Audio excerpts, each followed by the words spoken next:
All right, today we're going to do factoring trinomials 9-5. Okay, so here on number one, actually let me get a different color here so I can see the difference.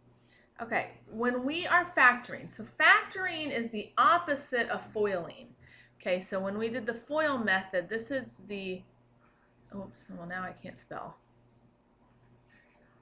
opposite of foiling. Okay, so you're going to kind of go backwards from the FOIL method that you learned in the last a few sections ago. Okay, so x squared plus 7x plus 12. Okay, so what you have to do is you have to think of this 12. You have to think what times what is going to give me 12, and added together is going to give me 7.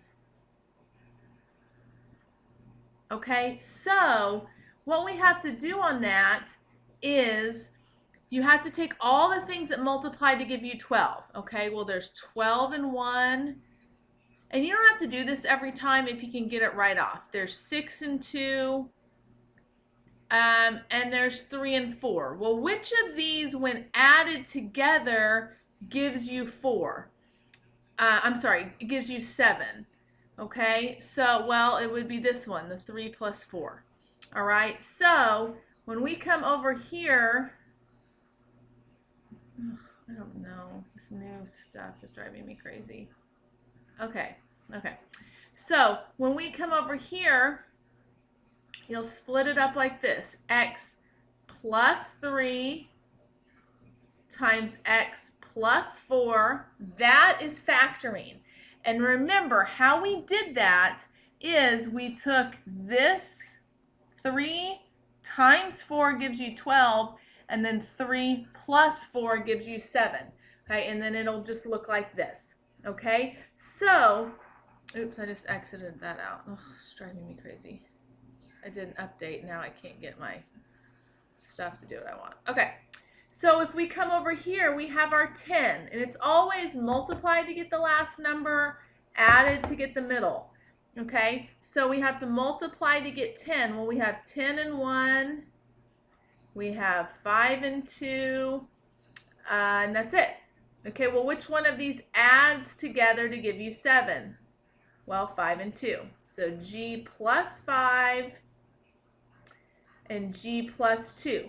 Now, if we did the last section when we did FOIL, if you FOILed this, you shouldn't go back up. It should end up to be that. So you're just working backwards. Okay? The next two. All right, and we're going to do quite a few examples, so write them all down because they change a little bit. So again, we have to do what times what equals 20. So we have 1 and 20. Okay, well, if you want to stop there, because you have to add together to give you 21. So you know right away that's what it is. You can stop. So V plus 1, V plus 20. It doesn't matter. You could put the V plus 20 first. It doesn't matter the order. Okay. So down here, what times what gives me 30? Well, 1 times 30, 2 times 15, 3 times 10, and as soon as you find, oh, okay, well, 3 times 10, or 3 plus 10 is 13, you can stop. So A plus 3 times A plus 10. Okay, and that's it for those. Okay, so here, now it changes a little bit because this is a negative. Okay, so we have to think what times what multiplies to give me 42, but adds together to give me negative 17. Okay, well, in order to get a negative 17, and when you multiply it needs to be positive, they both have to be negative numbers. So like negative 1 times negative 42 will give you positive 42. Negative 2 times negative 24. Oh, nope, sorry. That's totally not right. 21.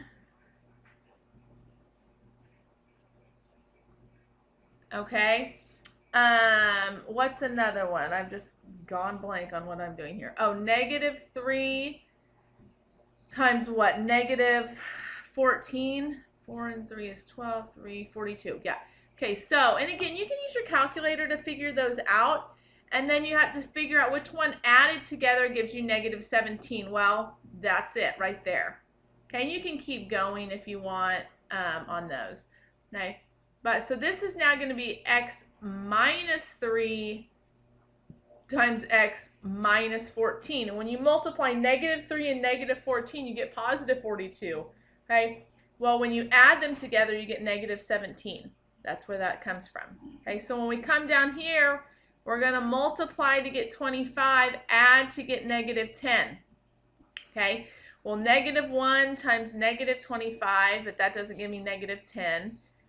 Negative 5 times negative 5, oh, okay, that's going to give me negative 10. And again, if you know that right off, you don't have to do that all, you don't have to write them all out. But if you're having trouble, I'm going to have you do that. So negative 5 and negative 5 would give me positive 25. When you add it together, it would give you negative 10. Okay. On these next few, now this last number is negative. Well, so we have to multiply to get negative 27. So that means our numbers, one has to be negative and one has to be positive. And they have to add together to give you 6. So still you can do 1 and 27. Okay, but one of them has to be negative. You're not sure which one yet. Okay.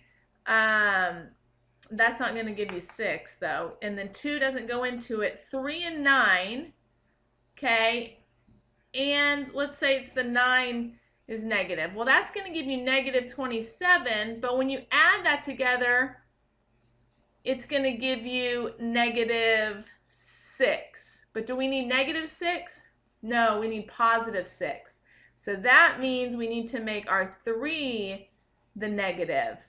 Okay, so we need to make this one the negative, right? Because we're going to have m minus 3, m plus 9. Because negative 3 times positive 9 is negative 27, where negative 3 plus 9 is positive 6. Again, you can use your calculator to check those.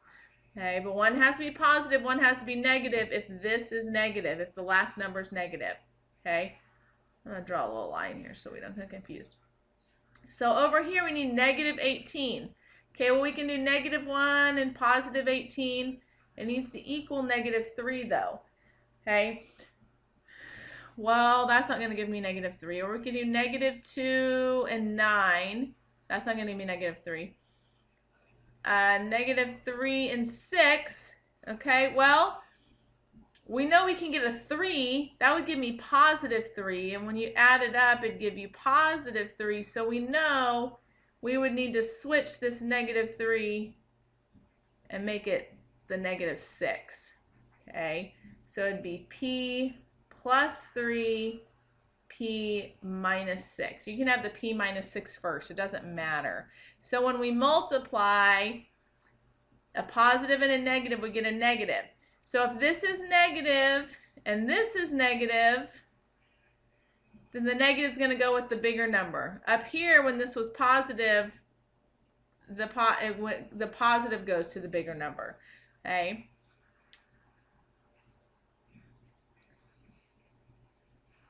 Okay, we have some more examples. So here, again, we have negative. Now we still have negative here. So it needs to be negative 20 and positive 8. So we could have negative 1 and 20, negative 2 and 10, negative 4 and 5. Okay, well, if I go back up here, that's going to give me positive 8 when we add. So that's the one we need. So m minus 2, m plus 10. Okay. Down here, we need negative 56, and we need it to equal negative 1. So again, up here, this was positive, so the positive went with the bigger one. Down here, we know the negative is going to go with the bigger one. Remember, this is really a negative 1 there. Okay, so we can do 1 times 56. That's not going to help us any. Okay, whatever 2 is, 3, it doesn't matter. You have to have numbers that are closer together. Okay. All right, so 8 times 7 is 56. Okay, so one of them has to be a negative, and we know it has to equal -1 when you add it, so you would make the bigger one the negative. So -8 plus 7 is -1, and -8 times 7 is -56. Okay, so this would be x minus 8, x plus 7. Again, you can write it either way. You can put the x plus 7 first. It doesn't matter. These are the same. Okay, 2 more examples. Okay, so on these, okay, you're basically doing the same thing with the 40. Okay, so you do 1 times 40, but it has to equal 14 when you add. 2 times 20, 4 times 10. Okay, so that's what we're looking for. 4 plus 10 is 14. So you do it the same, p plus 4, and then I'll show you the q here in a minute. And then p plus 10. Okay, and so the only thing that's different is this q and this q squared. So that is the same as the p and p squared in the front. This one just goes in the back. Okay, so if you were to FOIL this, it'd be p squared plus 10pq plus 4pq plus 40q squared. Okay, when you add it up, it'd be 14. So don't let these k's and stuff mess you up here. So if we need it to equal -77 and add up to be -4, okay, so you could do 1 and 77, or it's going to end up being 11 and 7. Okay, and we know this, the 11 is going to be negative because when we add it, it still needs to be negative over here. Okay, so it's going to be h minus 11 times h plus 7. Whoops, but I forgot my k's. We got to include our k's in there. So h minus 11k, h plus 7k. Just add those in. Don't let that stress you out too much. Okay, those, let me write that better. Okay, I think I have a little joke for you.